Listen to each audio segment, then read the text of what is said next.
महाराष्ट्राची संगीत परंपरा ही फार जुनी आहे. लहान मुलंही काही त्याला अपवाद नाही आहेत. असंच अतिशय सुंदर गायन करणारा सोलापूरच्या सांगोल्याचा एक मुलगा आज आपल्याकडे आलाय. त्याचं नाव आहे अभिषेक पुजारी. हाय अभिषेक. हाय. तुला गाण्याची आवड कशी काय लागली? मी एकदा घरी आरती म्हणताना सरांच्या वडिलांनी ऐकली आणि मग त्यांना माझा आवाज आवडला. तेव्हापासून मला गाण्याची आवड. मग त्याला शिकवायला लागले? मला शिकवायला. अच्छा. आणि तू आता फक्त 6वीत आहेस आणि तुला खूप छान गाणं म्हणता येतं. तर तू किती राग येतात तुला? किती परीक्षा लिहिल्यास तू? मी प्रवेशिका पूर्ण इतक्या परीक्षा दिल्या. आणि राग किती येतात तुला? मला 14 राग येतात. अच्छा. आणि कुठले कुठले येतात? बागेश्वरी, भूप, यमन कल्याण, खमाज, काफी आणि आणखी बरेच आहेत. देश. अच्छा. आणि तिलकमध असे अनेक प्रकारचे राग. अच्छा. आणि मग तू किती वर्ष शिकतोस गाणं? मी पहिलीपासून सरांकडनं अच्छा. म्हणजे तू जवळजवळ 6 वर्ष गाणं शिकतोस. तर आता सुरुवातीला तू कुठलं गाणं म्हणून दाखवशील? मी सुरुवातीला प्रभाती सुवर्ण बहिरंगती हे गीत सादर करणार आहे. तर आता आपण बघूया अभिषेक आपल्याला प्रभाती सूर नभिरंगती हे गीत कसं सादर करून दाखवतो ते. प्रभाती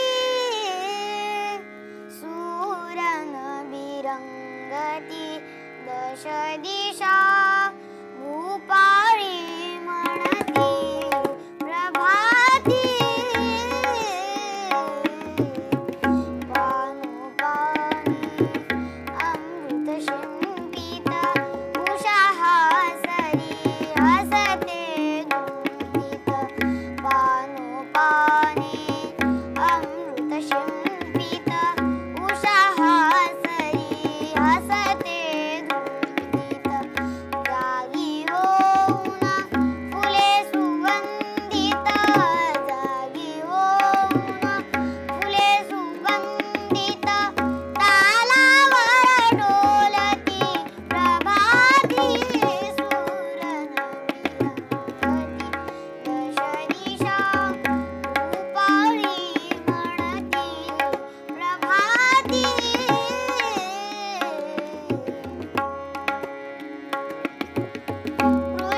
कृषीवलांची हाक ऐकून बोट धावते शेतामधून.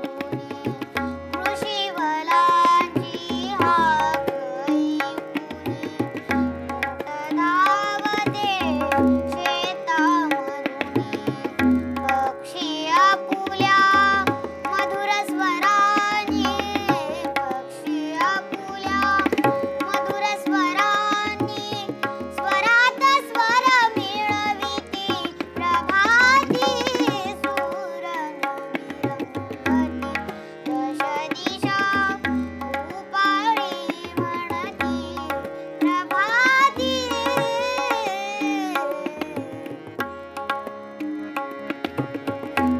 प्रसन्नवदनी सुहासिनी गुणी सडे शिंपिती मृदुल करारी.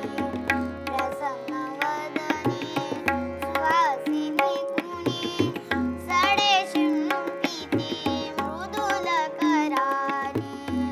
श्री विष्णूचे नाम स्मरूनी श्री विष्णूचे नाम स्मरूनी तारकुणी छेडिती प्रभाती सूर नभिरंगती दश दिशा भूपाळी म्हणती प्रभाती. मस्त म्हटलंस एकदम. लहान असल्यामुळे तुझा सूर एकदम छान लागतं. मग तुला सगळ्या रागांमध्ये कुठला आवडतो राग? भैरव हा राग मला आवडतो. अच्छा. मग भैरव